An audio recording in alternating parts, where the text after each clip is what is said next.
Hello, this is Robert Planet, the owner of Brutal Iron Gym. I want to give a quick tutorial on how to set up for the bench press. So I'm going to explain the steps now, and then you'll see some videos of me doing it with a voiceover. So the first thing we're going to do is you would want to lay back, get your hands set, and then you'll see from there I'm going to actually be picking my upper body up off the bench and trying to pinch my shoulder blades. So when you're doing a bench press, your back needs to be contracted in two ways. The first way is to pull the shoulder blades together, almost like you're finishing a cable row or a dumbbell row. Okay, so the shoulder blades are going to be pinched together, and then I'm actually going to be trying to pull my shoulders down towards my hips by contracting my lat. So I'm going to be pinching my back together and then using my lat muscle to pull the shoulders down to the hip. So we want to have both forms of bracing the shoulder blade in place. So we have kind of an inward-outward brace, and we have an up-and-down brace. That's going to give us the best stability for our shoulder, and that's going to eliminate some AC joint pain, which is pain we typically have in the front of our shoulder after bench pressing, and it's going to reduce the likelihood of any kind of pectoral issues. So like any tears or strains or anything like that. So we get our back set, then I'll show you kind of the rest of the steps along the way. So the first thing is sitting back. We want to get the bar forward in the J-cups, so that way it makes it the easiest distance to unrack. So the bar is forward. I'm going to then put my hands where I would like them on the bar, what feels comfortable, and we'll go through that in a second. I'll then pick my upper body up, squeeze my back, set it back down. Then I'm going to use my legs and actually push my hips up towards my shoulders. So you can see when I do that again, is I'm going to pick up my upper back and set it down. I'm then going to push with my feet to get my hips up towards my shoulders. That allows me to contract my lat to get the shoulder braced down towards my hips. So again, I'll lay down, roll the bar forward, put my hands where I want them and pick up my upper body and pinch my shoulder blades together, set it back down. I'll then extend through my legs to push myself up, and you can see me kind of wiggle to get tight, and that's so I can flex everything in my back. I'm also going to keep my glutes flexed and pressure through my feet as if I was doing a leg extension. So I don't want to push through my heel, because that will cause me to lift my butt up off the bench. So instead, I want to perform as if I'm doing a leg extension and create pressure this way up the bench rather than the hips up. So, bar forward, hands on the bar, pick up and pinch, push and pinch the lats. Then from there, I'll take a big breath into my chest and I'll unrack the bar. Now I have it in place. I'm going to take another big breath into my chest, and then I'll perform the reps while keeping the body tight.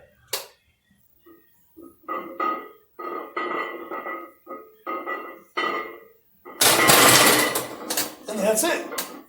Whew. Okay, so the more you practice it, the better you'll get, and I'll do some voiceover so you can see everything in real time. Hopefully this helps. And now here you can see me going through the setup. So I'm getting my hands on the bar, then I'll pick my upper body up and pinch my shoulder blades together, and then I'll push through my feet to push my hips up towards my shoulders, allowing me to tighten my lats. Take a breath, and then I'll unrack the bar. During the entire time I'm pressing the bar, my body is staying very tight. I have my legs pressed through the floor doing the leg extension. I'm flexing my glutes and keeping my body active the entire time.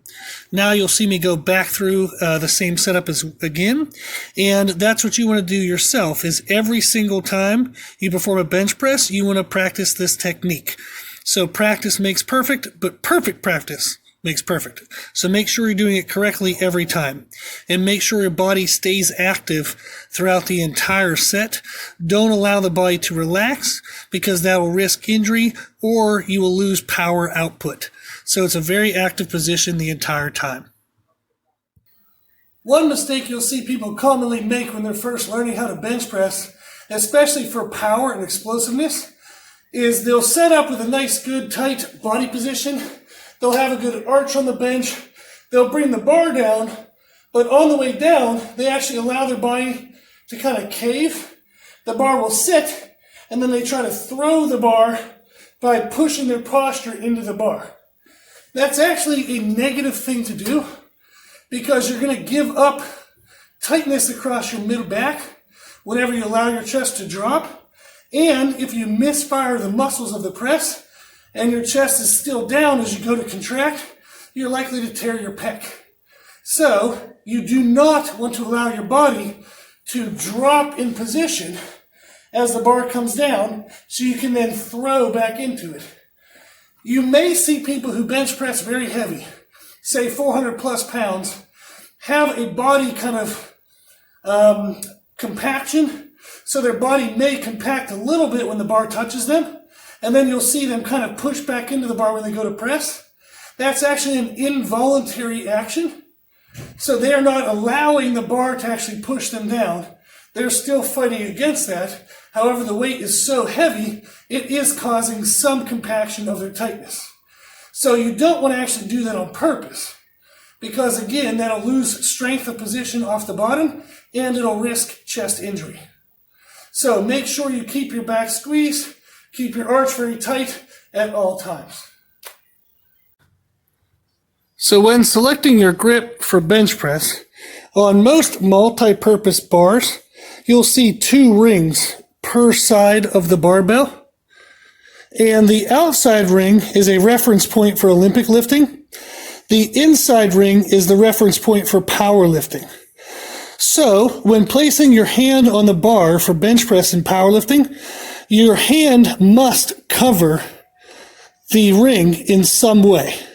So you can have your hand as wide as the ring, but the ring must be covered. So some people will bench with their pointer finger on the ring, and then you'll see any people going from a variation of that to the middle, to the ring, to the pinky, and sometimes people will even bench inside that. Very rarely, if ever, would anybody have their hand off the knurling, so like too far inside. And you'll hear debates all over the place about how wide you should be. Some people say the wider the better because it shortens your pathway. Some people will say that you should be inside that and focus more on your forearm being vertical, actually perpendicular to the floor.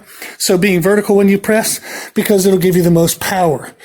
So there are debates back and forth about range of motion versus power. So it's good for you to practice all grip positions.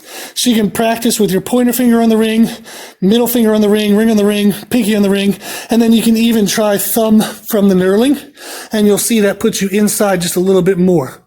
Practice all of those grips and find one that allows you to feel the most balance of muscular use in your body. If someone is chest dominant compared to triceps, they're going to probably want a wider grip. If somebody has more dominant triceps and arm strength compared to chest strength, they're probably going to want a narrower grip. So I will show some videos of me using different grip widths. And then my recommendation for everyone would be to practice as many variations as you can, develop them over time. Whichever one feels the most comfortable for you is the one you want to progress to your 1 rep max.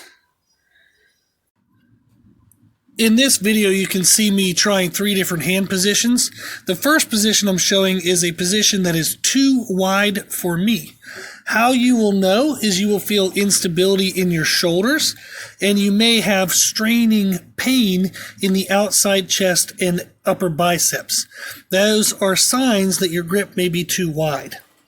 Now you'll see me moving my hand to what is the correct position for me. And how you'll know what's correct for you is it feels like there's good power throughout the full range of motion.